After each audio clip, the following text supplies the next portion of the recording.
ओम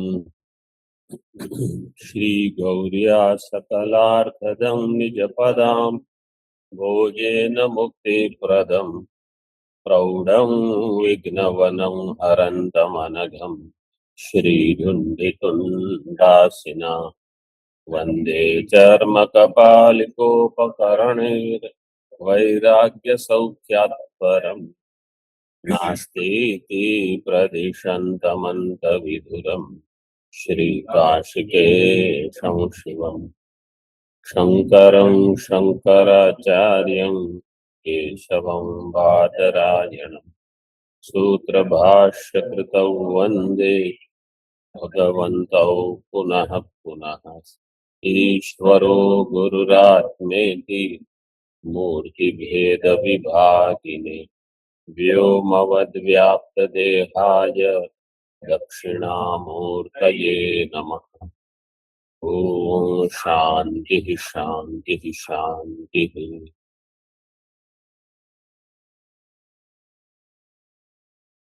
देवताओं का उपासना विद्या में अधिकार नहीं होने पर भी ब्रह्म विद्या में अधिकार संभव है, क्योंकि उनमें अर्थित्व, सामर्थ्य, इन सब का प्रतिषेध नहीं होता। आगे न च किंचित न च क्वचित असंभव इति एतावता यत्र संभवस् तत्र अपि अधिकारो अपोद्येत। न च क्वचित असंभव, क्वचित कहीं पर, असंभव जहां हो, तो एतावता यत्र संभव तत्र अपि अधिकारो न अपोद्येत। कहीं असंभव है, इसका अर्थ ये नहीं है कि सभी जगह असंभव। तो उपासना में संभव न हो, ब्रह्म विद्या में अधिकार संभव है। मनुष्याणाम अपि न सर्वेषां ब्राह्मणादीनां सर्वेषु राजसूयादिषु अधिकारः संभवति। मनुष्यों में भी जो ब्राह्मण है उनका राजसूय में अधिकार नहीं है, लेकिन अन्य में है, अन्य अग्निहोत्रादि कर्म में। तो अनुमान हमने कल देख लिया था, दर्शादिकम न ब्राह्मणम अधिकरोति, ये अनुमान। तत्र यो न्याय है सो अत्रापि भविष्यति। वहां जो न्याय है, वहां क्या, ब्राह्मणों का राजसूय में अधिकार नहीं होने पर भी अन्य में अधिकार है। इसी प्रकार यहाँ भी देवताओं का अन्य विद्या में, उपासना विद्या में अधिकार नहीं होने पर भी ब्रह्म विद्या में अधिकार है। टीका में यत्र यस्य अधिकारः संभवति स तत्र अधिकारी इति न्यायः तुल्य इत्यर्थ। समानता क्या है दोनों में? यत्र यस्य अधिकार संभव, जहां जिसका अधिकार संभव है वो वहां अधिकारी होगा, जहां जिसका अधिकार संभव नहीं है वो अधिकारी नहीं होगा। यतः सर्वेषां सर्वत्र अधिकारो न संभवति ततो न च अपोद्येत इति अन्वयः। सभी का सभी जगह अधिकार नहीं होता है, इसका अर्थ ये नहीं है कि कहीं भी अधिकार न हो। भाष्य में ब्रह्म विद्यां च प्रकृत्य भवति लिंग दर्शनम श्रौतम देवादि अधिकारस्य सूचकम। ब्रह्म विद्या को लेकर प्रकृत्य लिंग दर्शनम श्रौतम लिंग दर्शनम भवति। श्रुति उपयुक्त एक चिन्ह, सूचक, इसका देवादियों का अधिकार है। इसको कहाँ अधिकार है? ब्रह्म विद्या में, उसको बता रहे हैं। तद यो यो देवानां प्रत्यबुध्यत स एव तदभवत् तथा ऋषीणां तथा मनुष्याणां इति। बृहदारण्य का ये प्रसिद्ध मंत्र है, यो यो देवानां प्रत्यबुध्यत।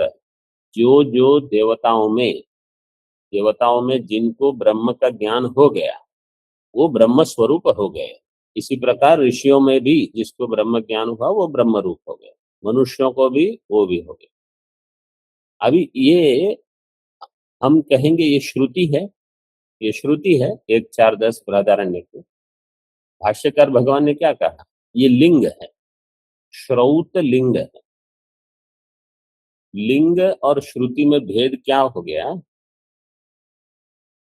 यहां ये बताया है कि जिसको ब्रह्म ज्ञान हुआ वो ब्रह्म रूप हो गए। इसका अर्थ है जिसको ब्रह्म ज्ञान हुआ उनका ब्रह्म ज्ञान में अधिकार होगा, तभी ब्रह्म ज्ञान हुआ। ये लिंग हो गया। ऐसे नहीं, सीधे नहीं कहा कि इंद्र पढ़ रहे थे ऐसे, लेकिन ये जो लिंग यहाँ लिंग है, जिस जिसको देवताओं में ब्रह्म ज्ञान हुआ, ये लिंग है। क्या बता रहा है कि उनको अध्ययन में अधिकार है। अध्ययन में अधिकार है इसलिए अध्ययन हुआ, अध्ययन हुआ इसलिए ज्ञान हुआ। ऐसे श्रुति लिंग वाक्य प्रकरण। हाँ, हाँ, बलवान, श्रुति बलवान होगी, लिंग। लेकिन श्रुति कहीं से दे सकते थे, यहाँ लिंग दिया। बताने का प्रयोजन क्या है कि श्रुति का मंत्र किसी अन्य वस्तु का सूचक हो तब उसको लिंग कहा जाएगा।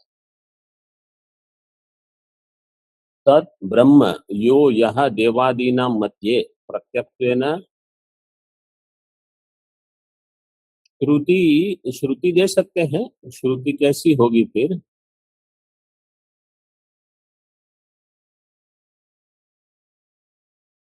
लेकिन सीधे ब्रह्म विद्या।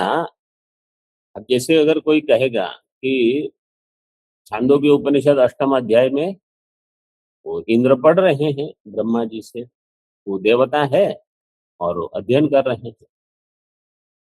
तो अगर कोई कहेगा ये आख्यायिका है, मतलब ऐसा हुआ था उसका कथन है, तो उसको फिर कोई कहेगा कि ये साक्षात श्रुति नहीं है, ये वाक्य हो जाएगा। तो ऐसे कहीं ना कहीं मतलब दे सकते थे, अब जो उपलब्ध है वो दिया है। हमको ग्रहण यहाँ ये करना है कि ये लिंग है, इसको श्रुति नहीं कहा। हम कहेंगे ये श्रुति प्रमाण है, क्यों? क्योंकि श्रुति है, श्रुति है लेकिन ये लिंग है, श्रुति है लेकिन ये वाक्य हो सकता है ऐसे। तद ब्रह्म यो यह देवादीनां मध्ये प्रत्यक्तेन अबुध्यत स तद ब्रह्म अभवत इत्यर्थ। तद ब्रह्म, वह ब्रह्म देवताओं में प्रत्यक्तेन जिसको ज्ञान हुआ, अबुध्यत सह तद ब्रह्म अभवत, वो ब्रह्म हो गया। तेह देवा ऊंचु, और वो देवता अन्योन्यम ऊंचु, अन्योन्य बताते हैं। ततः इंद्र विरोचनौ, अगला भाष्य में देखिए, ते होचुर अंत तम आत्मानम मां, तम आत्मानम, समझिए आपका पाठ, आत्मानम, मकार है केवल, आत्मनम है ना, आत्मानम चाहिए। हाँ, तम आत्मानम अन्विच्छामो यम आत्मानम अन्विष्य सर्वांश लोकान आपनोति सर्वांश कामान इति इंद्रो ह वै देवानाम अभिप्रवव्राज विरोचनो असुराणाम इत्यादि च। तेह ऊचुहु, परस्पर वो देवता असुर लोग बात कर रहे थे। तम आत्मानम अन्विच्छामो यम आत्मानम अन्विष्य सर्वांश लोकान आपनोति सर्वांश कामान, उस आत्मा को जानने की इच्छा करो, मतलब हम करते हैं ऐसे। कौन? इसको जानने पर सभी लोगों को, सभी विषयों को कोई प्राप्त कर लेगा है। सर्वांश लोकान सर्वांश कामान आपनोति। इंद्रो ह वै देवानाम, तो देवताओं में से इंद्र अभिप्रवव्राज, और विरोचनो असुराणाम, असुरों में से विरोचन राजा गए। तो ये लिंग है दोनों। तेह देवाः ऊचुः अन्योन्यम, वो देवता आपस में बात कर रहे थे। ततः इंद्र विरोचनौ सुरासुर राजौ प्रजापतिम ब्रह्म विद्या प्रदम जगमतुः। इंद्र और विरोचन, इंद्रश्च विरोचनश्च, सुरासुर राजौ, सुरासुर राजौ में समास विग्रह कैसे होगा?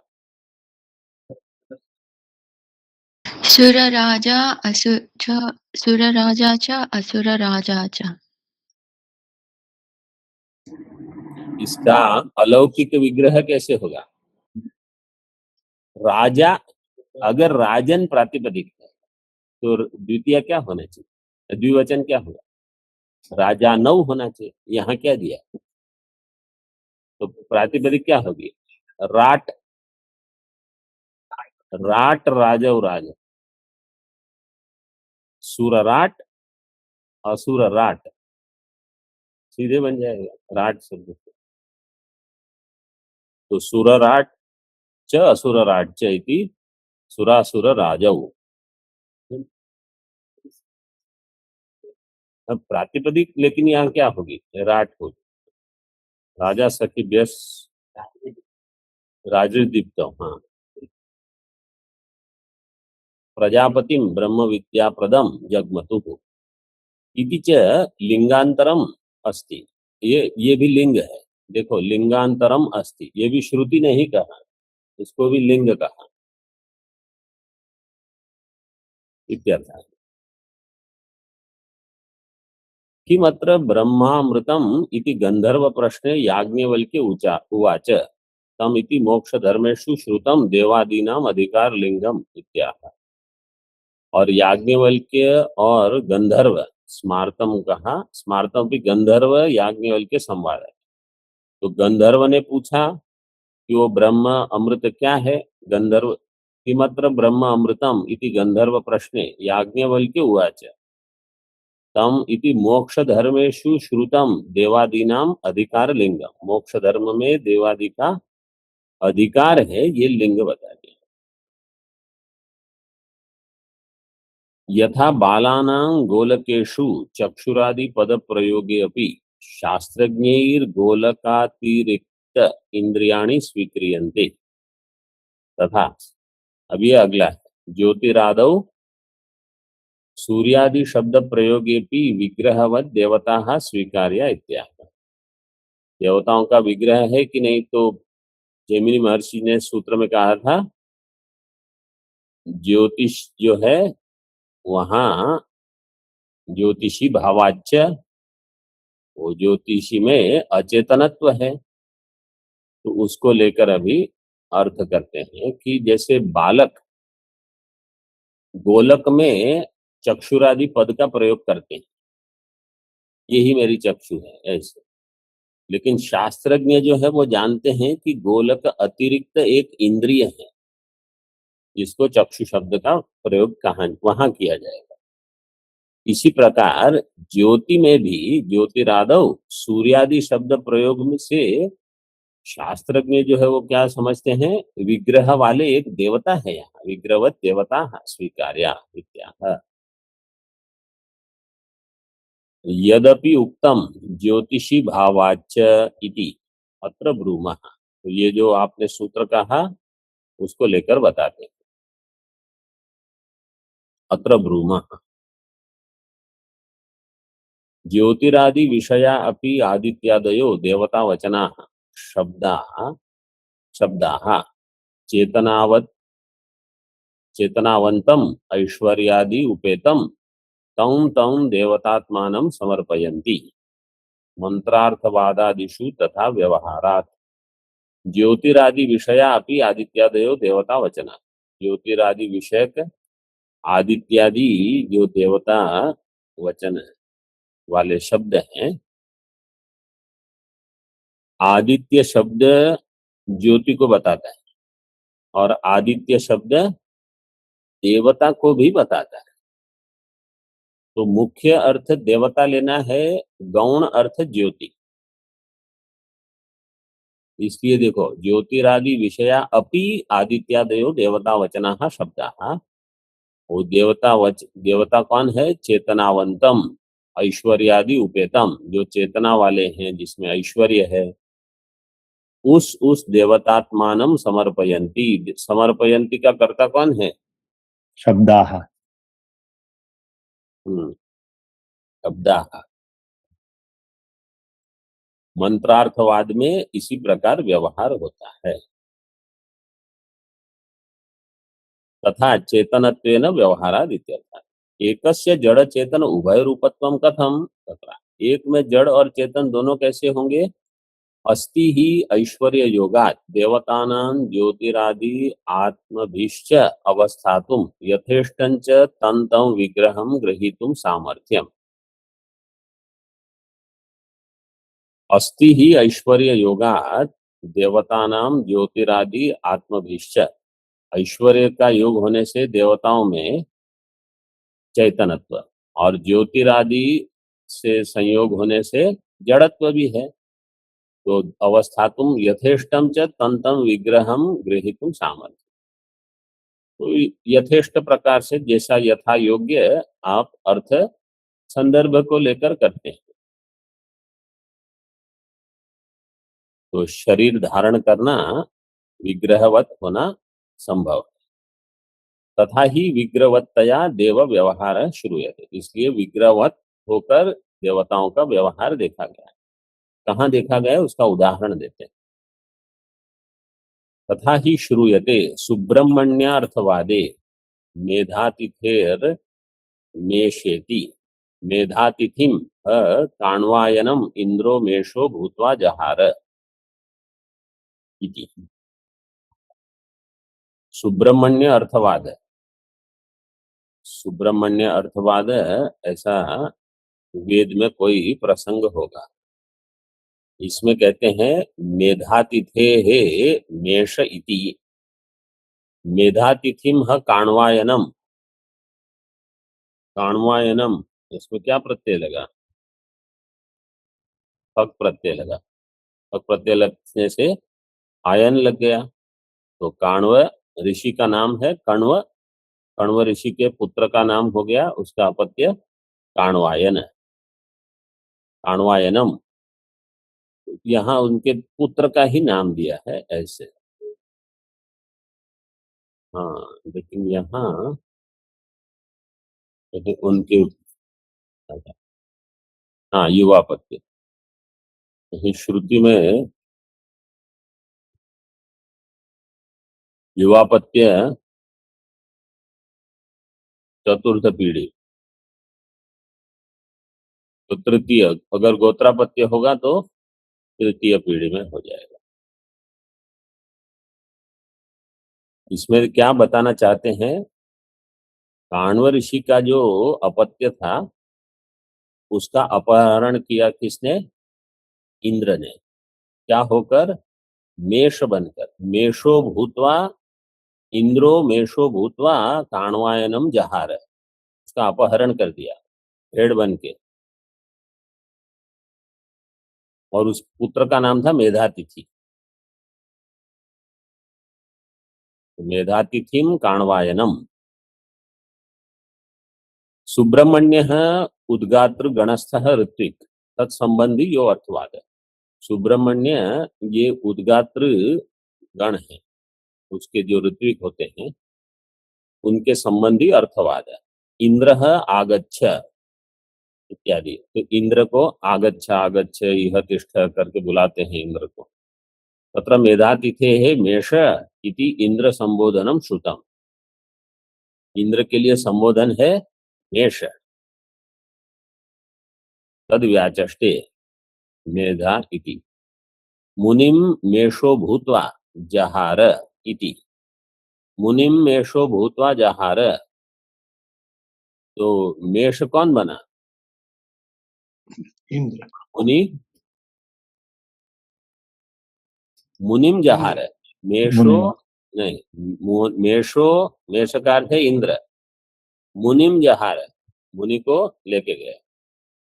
ज्ञापनार्थम मेष इति इंद्र संबोधनम इत्यर्थ। इंद्र का ज्ञापन कराने के लिए मेष ये संबोधन है। इसका अर्थ है इंद्र, इंद्र का विग्रह है, विग्रह की पुष्टि हो गई। मेष विग्रह, तो वेद का वाक्य विग्रह की पुष्टि, तो एक विग्रह ले सकते हैं तो अन्य विग्रह भी ले सकते हैं। यदुक्तम आदित्यादयो मृदादिवत अचेतना एव इति। कोई कहेगा आदित्यादि तो जड़ हैं, तो उसका आगे बताते हैं। पहले स्मर्यते च आदित्यः पुरुषो भूत्वा कुंतीम उपजगाम इति। अब ये प्रसिद्ध है महाभारत की उदाहरण। आदित्यः पुरुषो भूत्वा, ये श्लोक अनुष्टुप में है, आदित्यः पुरुषो भूत्वा कुंतीम उपजगामः। आदित्य जब कुंती ने प्रथम वर्ग था उसका उच्चारण करके आदित्य देवता की कामना की, तो कुंती के पास आए और पुत्र प्राप्ति के लिए उनको समर्थ कर दिया। इसी प्रकार अन्य देवता भी आए थे, वायु देवता, इंद्र, यम, धर्म देवता सभी आए थे, और अश्विनी, और अश्विनी कुमार माद्री के पास गए थे। इति मृदादिषु अपि चेतना अधिष्ठातारो अभ्युपगम्यन्ते। और मृत में भी कोई चेतना अधिष्ठान को स्वीकार किया जाता है। मृत अब्रवीत, आपो अब्रुवन इत्यादि दर्शनार्थ, क्योंकि वहां वेद में मंत्र है मृत अब्रवीत, तो मिट्टी ने कहा, आपो अब्रुवन जल ने कहा, इस प्रकार से।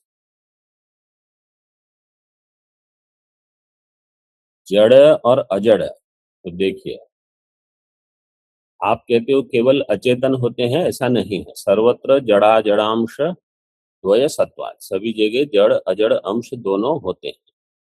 आदित्यादव को जड़ भाग है कह चेतनांश इत्याह तथा। आदित्य में क्या जड़ भाग है और क्या चेतन भाग है तो बताते हैं। ज्योतिरादेस्तु भूत धातोरादित्यादिषु अपि अचेतनत्वम अभ्युपगम्यते।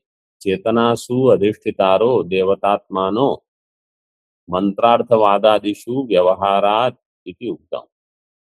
ज्योतिरादे हेतु भूत भूत धातो हो आदित्यादिषु अपि अचेतनत्वम अभ्युपगम्यते। ज्योति में जो जड़ पदार्थ है वो अचेतनत्व आदित्य में माना जाएगा। और चेतनासु, चेतना क्या है? अधिष्ठितार देवता, अधिष्ठात्र देवता, जो जिनका व्यवहार मंत्र अर्थवाद में होता है। मतलब मंत्रों के द्वारा जब व्यवहार करते हैं, आगच्छ, तिष्ठ इत्यादि, तो देव चेतन अंश को बताते हैं। और जो ज्योतिरादि अंश है वो जड़ अंश ले सकते, तो सभी में दोनों अंश उपलब्ध है। मंत्रादिकम पदशक्त्या भासमान विग्रहादौ स्वार्थे न प्रमाण अन्य परत्वात्। अभी मंत्र आदि जो है पूर्व पक्ष कहेगा वो विग्रह आदि में स्वार्थ में प्रमाण ही नहीं है, वो तो अर्थवाद वाक्य है, इसलिए वो अन्य पर है। जैसे विषम भुंक्ष्व, विषम भुंक्ष्व का स्वार्थ में प्रमाण नहीं है कि जाओ विष खाओ। विषम भुंक्ष्व का अर्थ क्या है? शत्रु के घर जाकर भोजन मत करो, ऐसे इति वाक्यवत ये अनुमान हो गया। मंत्रादिकम पक्ष हो गया, साध्य क्या हो गया? स्वार्थे न प्रमाणम, इतना। मंत्र स्वार्थ में प्रमाण नहीं होते, सभी मंत्र नहीं, कोई मंत्र जो विग्रह वाले मंत्र है वो। क्यों? अन्य परत्वाद, विषम भुंक्ष्व इति वाक्यवत, ये दृष्टांत हो गया। यद्यपि उक्तम मंत्रार्थवादयोः अन्यार्थत्वात् न देवता विग्रहादि प्रकाशन सामर्थ्यम इति। मंत्र अर्थवाद में अन्यार्थत्वात्, इनका अन्य अर्थ होने से देवता विग्रहादि प्रकाशन सामर्थ्यम न, ऐसा कौन कहेगा? पूर्व पक्ष है। इति अत्र ब्रूमः, उसका उत्तर देते हैं। अन्य परादपि वाक्यात् बाधा भावे स्वार्थो ग्राह्य। आह, अन्य पर वाक्य भले हो, लेकिन अगर उनका बाद नहीं होता तो स्वार्थ में प्रमाण माना जाएगा। स्वार्थो ग्राह्य। अत्र ब्रूमः प्रत्यय प्रत्ययो ही सद्भावा सद्भावयोः कारणम। प्रत्यय और अप्रत्यय सद्भाव असद्भाव में कारण है। प्रत्यय प्रत्ययो ही सद्भावा सद्भावयोः कारणम न अन्यार्थत्वम अनन्यार्थत्वम वा। प्रत्यय में बाध्यत्व है कि नहीं है, ये कारण बनेगा। ये कारण नहीं होगा कि इसमें अन्यार्थ है कि स्वार्थ है। तो वो जो भी वाक्य होगा उसमें बाध्यत्व नहीं हो, इसका अर्थ है सद्भाव है। सद्भाव है तो वो ज्ञान कराएगा, उसमें प्रत्यय जनन सामर्थ्य है। प्रत्यय का अर्थ है उसका ज्ञान। अप्रत्यय इसको विकल्प कहते हैं योग सूत्र में। अर्थ शून्य क्या है उसका सूत्र? अनुपाति वस्तु शून्य विकल्प। तो वो अप्रत्यय माना जाए। मतलब आप सुन के भी आपको वहां प्रमा नहीं होगी। तात्पर्य शून्य अपि अर्थे प्रत्यय मात्रेण अस्तित्वम उदाहरति तथा है। तो जहां तात्पर्य न हो उसके अस्तित्व उदाहरति, वो दृष्टांत देकर बताते हैं। तथा ही अन्यार्थम अपि प्रस्थितः पथि पतितम तृणपर्णादि अस्ति एव इति प्रतिपद्यते। पथि मार्ग में कुछ तृण है, पर्ण आदि पड़े हुए हैं, तो वो उसका स्वार्थ में प्रयोजन नहीं है, अन्य अर्थ के लिए, फिर भी ज्ञान तो होगा और वो बाधित नहीं होगा। जो बाधित नहीं है वो ज्ञान माना जाएगा। तृणादो प्रत्ययो अस्ति विग्रहादो स नास्ति। तो कोई कहेगा और तृणादि में तो ज्ञान हो जाएगा, लेकिन विग्रह सुन के भी ज्ञान हमको नहीं हो, मीमांसक कहेंगे। क्यों? वहां ऐसी कोई वस्तु नहीं है। तो वैषम्य हो गया। वैषम्यम शंकते अत्राह। यहाँ से अगले पाठ में ओम पूर्णमदः पूर्णमिदं पूर्णात् पूर्णमुदच्यते पूर्णस्य पूर्णमादाय पूर्णमेवावशिष्यते। शांति शांति शांति। शंकरं